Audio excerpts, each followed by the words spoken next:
All right. My next favorite thing to hate, the Rocky Mountain Power tariff. So, again, there still seems to be a little bit of confusion sometimes out there on the tariff. And I realize we need to come back and visit this again and actually just try to cover as much of it as we can in the plainest, simplest terms as possible.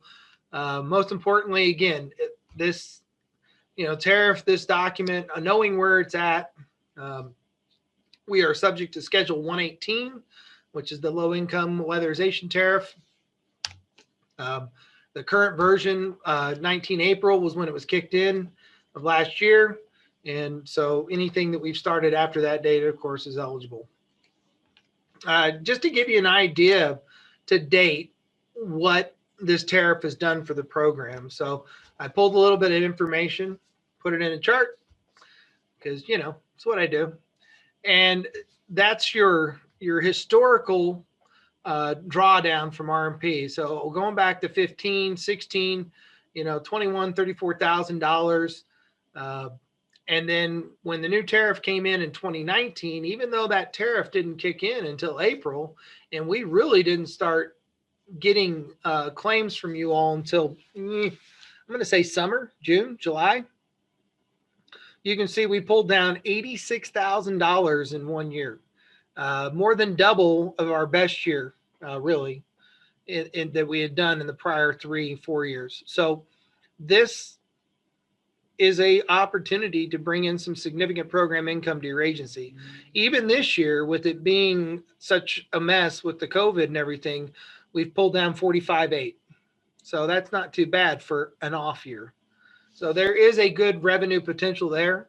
And I just want to make sure that we're not leaving money on the table. That's really what my concern is here, because this comes back into the program and allows us to do a little bit more.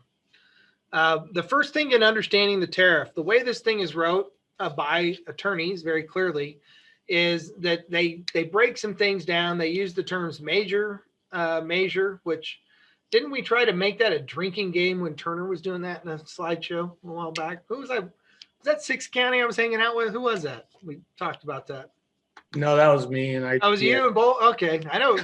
Yeah, I don't worry. I told Matt afterwards, but yeah, Bolander and I, every time Turner said measure, we were saying it was you had to take a shot. So anyway, then there's supplemental measure and additional measures. The important thing to understand when you start looking at this is the major ones, they have permanently installed operable electrical heating and cooling only where indicated. And that can be one of the trip ups is there's only certain things under that category that you can claim when the house has central cooling versus electric space heat. So, and we don't have a lot, and by electric space heat, they mean a whole house. It has to be at least 80% of the house is heated through electric. And this is, again, only for Rocky Mountain Power customers. Then there's some caveats to the supplemental measures as well. And then the last is those additional measures, which are probably the ones you're the most familiar with. So again, as you can see from the markups here, one of the things that is fundamentally critical about all this is this whole program runs from an area in utility regulation called demand side management. The only reason they can even offer these rebates and these opportunities, whether it's Dominion or Rocky Mountain Power, is because what we are doing decreases the demand on their system. And that is important to understand, because when you're trying to figure out what you can and can't do, ultimately one of those questions you have to ask is this going to save energy? So keep that in mind. And when you look at the first one here, so this is the ceiling insulation. It does have the caveat of central cooling. So that is one when you are dealing with a home that is cooled and they're a Rocky Mountain Power client, you make sure you get your labor and material costs for your insulation, for your ceiling insulation, and put it in for the rebate. Floor insulation is not eligible when the house is being cooled. It does not have that additional language in it. Wall insulation is. And if you'll notice, they do include evaporative cooling as part of the terminology. So everybody got that? Evaporative cooling, attic insulation, wall insulation.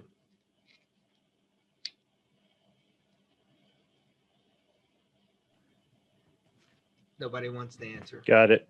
Thank you, Jesse. Again, windows do not get included with that. You can only do a window if they are electrically heated.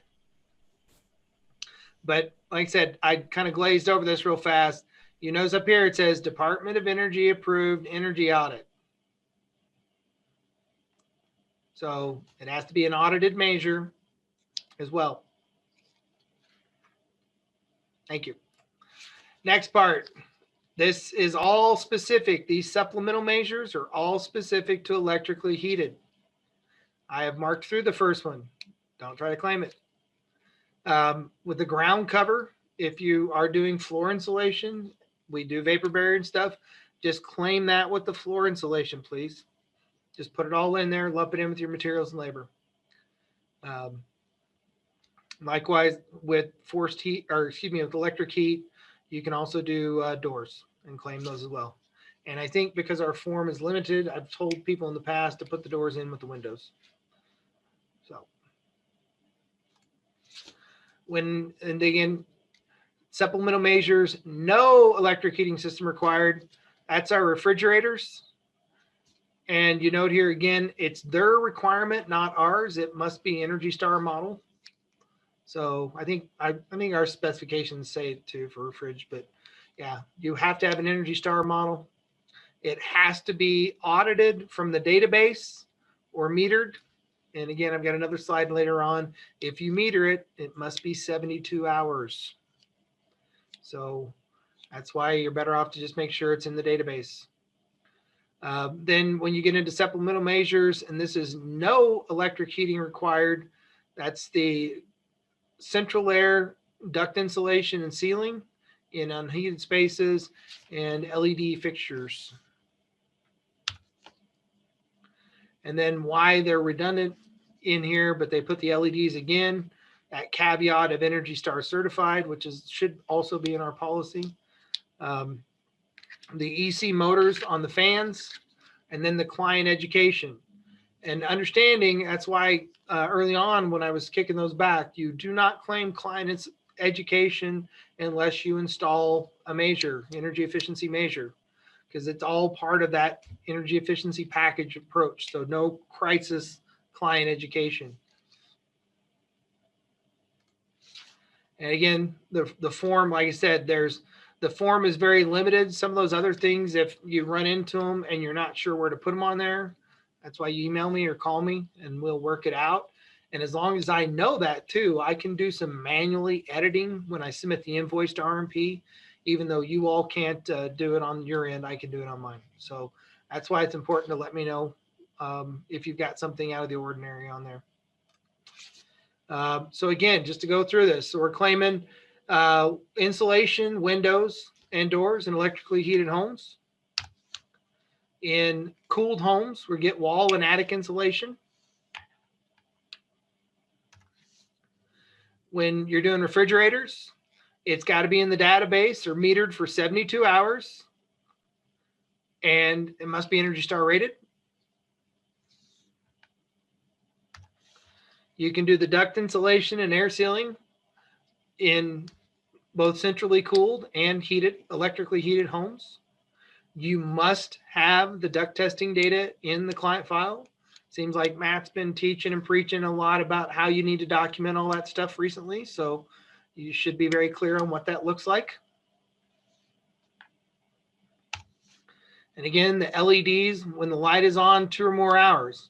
And I know what a certain member of my staff has been telling you auditors, or telling your auditors, take your pick, you might be both. But that is the specific language in the tariff. So you need to understand that. And if anybody ever asks you, you know the appropriate answer. All right. So keep that in mind. and then the PSC motor for the EC motors. And that can be either a retrofit or a entire new furnace. Everybody understand that one?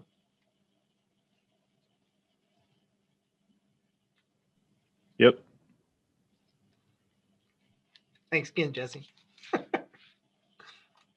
Then there's client ed, must have an RMP measure installed.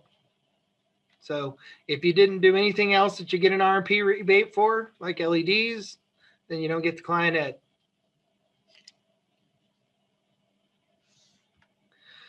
Now the really confusing one that I hate, crisis. So they wrote a crappy tariff. I made a verbal commitment to them because they wrote a crappy tariff that we were only going to do things that kept them out of trouble, because the way this is wrote, it doesn't have any real teeth when it comes to the energy efficiency side of it. And so we are only doing the crisis for cooling system replacement, not repair, replacement. And that is when there's an improvement in efficiency.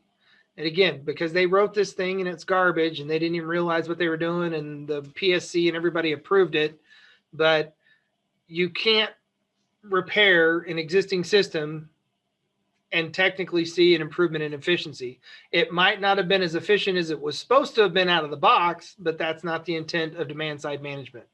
And so, like I said, if you're replacing that cooling system and it's a 13, you need 13 SEER, you need to make sure that you're bumping it up to, and I don't know, what are our standards now, Wade? 15, 16, something like that? We're letting them go up to 17 now too. Yeah, but anyway, just make sure that you're actually seeing a meaningful improvement. And that way we kind of keep within the intent of demand side management. So again, crisis, cooling, it's system replacement, only when there's an efficiency improvement. Does everybody understand that one? Yep. Okay. So is there, up to this point, is there any questions out there with the folks in this meeting on what needs to be or doesn't get to be on RMP VWR? Does cooling crisis also include evaporative coolant replacements? No. No, it does not. Central cooling. Because you can't. Brad, is there We've got, specific... hang on, Dalton. Sorry, just a sec. Okay. Because right now there's some debate. That says something to the effect that you could do evaporative cooling, but at their insistence, they are hanging their hat on the auditing, and there's no way for us to audit efficiency improvements in evaporative cooling with anything we have. And as I've explained to them many times, we don't do audits on crisis. So that's just one of the many reasons the crisis section is garbage. So that's why we're just sticking to known efficiency improvements. So like I said, it's a 10, 13, whatever, when we walk out there, and you bump it up to a 17 or whatever you put in, and there is a clear efficiency improvement. We keep within the intent of demand side management, which is to reduce the burden on their grid. And yeah. Okay. Sorry. Go ahead, Mr. Dalton. I was just going to ask on that. Say, do we want them to put in the comments on the BWR, like what SEER rating the new one is, or do you want them to add anything like that on it, or? Why, yes, we do, sir. Thank you, because that is the next talking point in my. Oh, okay. Oh, I'll back Great off. segue, Matt. I appreciate it. Yep. But I just want to give everybody a chance to ask any questions now on what we've just covered. So it can come in as either a heating or a cooling crisis as long as we replace the air conditioner with the higher SEER, right? Excellent question, Mr. Bowler. True. Your client may contact you with a heating crisis because it's that time of year. And because of our rules, and there's a compatibility problem, you change out the central air as well. Then that central air portion is, that's what you get to claim. So what Mr. Bowler said is correct.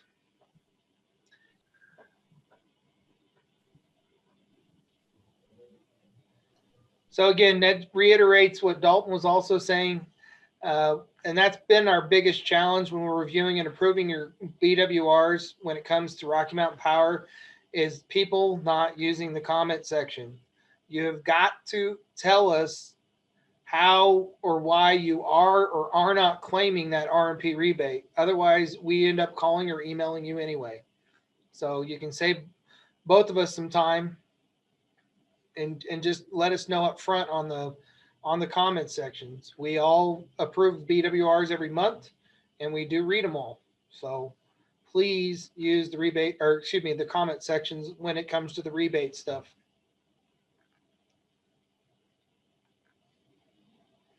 And I will tell you the trigger that we all are using is we see that the client is an RMP client. And then we look down there and we see that you've added attic or wall insulation or stuff like that. And then when we scroll down to the RMP BWR, you didn't claim anything. And the first question we always have is, did they have any cooling? And then we end up either emailing or calling you. So just understand that's how we're reviewing it. And that's why we're seeing it. And if you want to save yourself a phone call or an email or both, please use the comment field.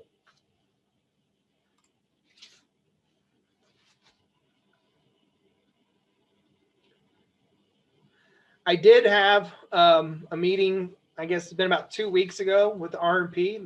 They actually called and wanted to meet with me.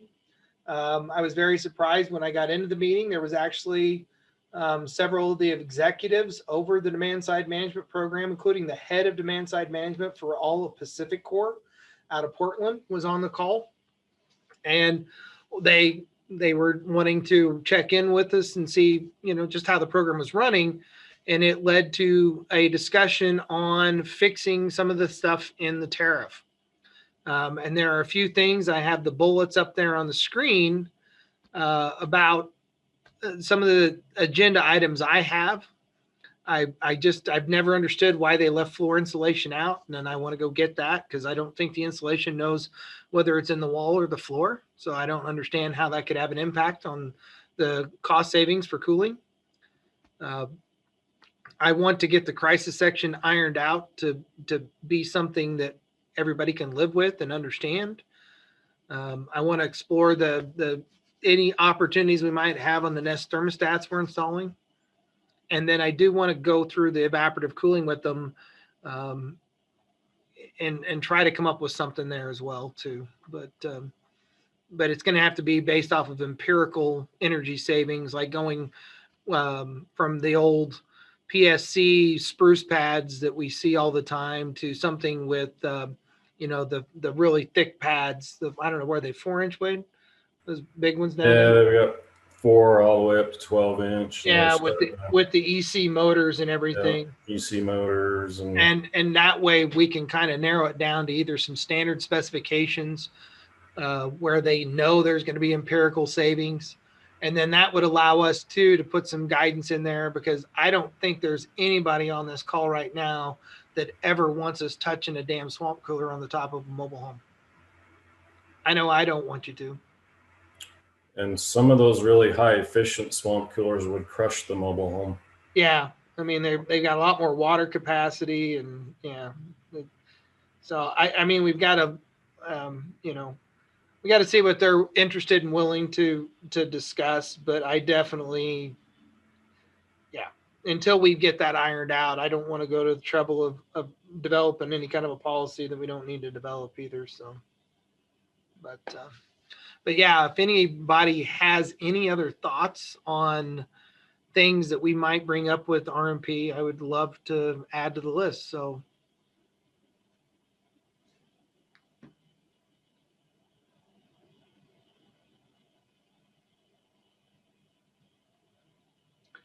Hearing none,